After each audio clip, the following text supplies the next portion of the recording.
Hi there. Welcome to class. I'm Miss Faust. Please make sure you have paper out and a pen or pencil. Today is another poetry reading day. Yes, exciting, isn't it? It's a short poem. It's interesting. Okay? I think you'll like it. And make sure that when I read it, you take notes. Okay? So, are we ready? Oh, okay, it's looking good. It's looking good. We're doing good. Okay, now, we should say we're doing well, shouldn't we? Okay, refresher. Here is our poet's name, Robert Frost. The poem's title is Fire and Ice. Yes, indeed, Fire and Ice. Please make sure that you write down his name and the title. And I will read it to you more than one time so that you can take notes and write down key ideas. Once we do that, I'm going to talk to you about some key words, okay, that you will need for the assignment today. So, are we truly ready? How are we doing? We are doing well, Miss Faust. Good, thank you. Great. I am ready to read. Again, poetry reading day. Fire and ice. Some say the world will end in fire. Some say in ice. From what I've tasted of desire, I hold with those who favor fire. But if it had to perish twice, I think I know enough of hate to say that for destruction, ice is also great and would suffice. Okay, and then we have, as I said, key words from this interesting poem. So, you might think to yourself, well, Miss Faust, it's all about fire and it's all about ice. So it's about wintertime. And there's a fire going on. No, not exactly. Okay, not exactly. Yes, it has to do with fire, and we know what fire is. It can destroy. Okay. No. Just checking. Okay. It can destroy. In other words, you may have a house 1 minute, there's a fire, and it's gone the next minute. Okay, so we understand that. We can understand ice, especially if you've been in an area where winter really is winter and it's really, it's cold. That's how I feel right now. It's a little chilly here. Okay. It's really cold and there's snow out there. And you can make snowballs and throw them, make snow angels, okay, fun things like that, go sledding, okay. And yes, there are patches of ice where 1 minute you're just going, yeah, I'm here. Oh, make sure the bus doesn't go with that way. Go slip and slide, and you just miss that ice, and next thing you're on the ground, okay. Yes, that's all about ice. Ice can be very dangerous, right? Okay. Especially those of you who may know about those chilly, cold, really cold winters where mom and dad are outside shoveling snow, or trying to get the ice off the windshield of the car. Oh, yeah. Okay, so no wonder we love Arizona so much here in Phoenix, that is. Forget about Flagstaff, right? Yeah. Okay, so let's talk about it. Getting ready. Okay, remember, Robert Frost wrote this wonderful poem. Okay, so what we're saying here with this poem, so you can have a little bit of understanding. Remember we had that one poem by William Carlos Williams about the icebox and the plums, and how 1 minute there were plums, and then the next minute you're going, oh my gosh, what happened to the plums? They were for breakfast. Okay, let's try to understand this here. So we're talking about the end of the world in a way. And there comes the ringing. The end of the world announced by the phone. Okay.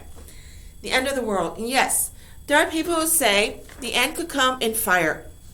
1 minute, 1 minute is fire everywhere, and whoop, Earth is gone. The world is gone. Okay? Then, of course, there are those people who say, no, the end is going to come in ice. And yes, back in the Ice Age, okay, the Ice Age centuries and centuries ago, where we had all those wonderful animals that just sort of disappeared off this earth, dinosaurs and all those very furry animals that 1 minute were alive, and then ice came and it was cold, ice patches grew bigger and bigger, and yeah, they freeze to death. Okay, so either the world could end in fire or it could freeze to death. That's what we got here.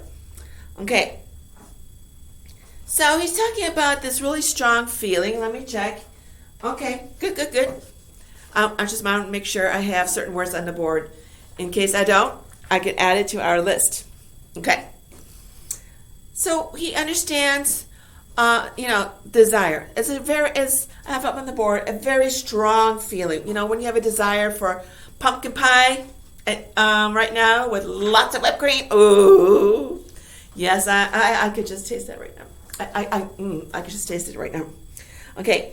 He actually, the speaker, does not have to be Robert Frost, but the person who wrote this poem, okay, he actually sides with what? He prefers the end to come in fire, okay? But he's saying that if the world has to end, especially if it has to end in a second time, so there was a first, okay? If it has to end, he knows that hate, which is a truly strong feeling. So when someone has a hate for bears, for whatever reason, then you definitely don't want to take them to a zoo and go point out the bears, okay? Because they're not going to get along, okay? Okay, so if he truly understands hate, the person who's telling, this, okay, what we're reading in the poem, so that fire is very strong. But according to this person, in order to destroy this world, ice is great enough. If that's all we need, it's just lots of ice. And that's the end. It doesn't just take fire. Okay? Which is, you might desire fire. It doesn't just take fire to end the world, to destroy this earth. But there is such hate that even ice can end this world. Okay? That's it. It's enough to end it. Okay, do you have any questions about that? Let me reread this to you. I want you to think about it now that I somewhat explained. Now, there may be other versions to understanding this. I'm giving you a very simple one. Okay? All right? Some say the world will end in fire. Some say in ice. From what I've tasted of desire, I hold with those who favor fire. But if it had to perish twice, I think I know enough of hate to say that for destruction, ice is also great and would suffice. So yes, the first round of destruction is the fire. Okay? Desire is very strong. When you have a desire, it's a very strong, tense feeling. Intense. Very strong. Okay? So yes, fire destroyed once. But, and he prefers the fire. But if the earth, this world has to end a second time, that hate, for whatever reason, can be seen in ice. So this time around, ice is enough to end the world. And we can think about the Ice Age. Okay. All right. So let's go over some keywords, shall we? Follow me. Follow me. All right. World is one of the words. Okay, some say the world will end in fire. Fire, we understand. Burning, okay? We see that always. Well, we see it on the news. Okay? Ice, we don't see much of that. Unless we might live in Flagstaff, northern Arizona, in states where the winter is truly full of snow and ice, hailstorms and the like. Okay. Desire, as I said, very strong feeling. Some say in eyes, from what I've tasted of desire. Perish. When something or someone perishes, it dies. Person dies. Okay? But if it had to perish twice, if the world, the earth had to die twice, first through fire and next, the hate is so strong that ice can kill. Okay? It's enough to do it. Hate. Okay? I think we understand that. Something would say it's just the opposite of love. It's such a strong feeling, like love is. Destruction. Destruction is like a breaking apart of something. Destruction is the end. Shall we put that up on the board? Okay. Here, we'll put that up on the board too.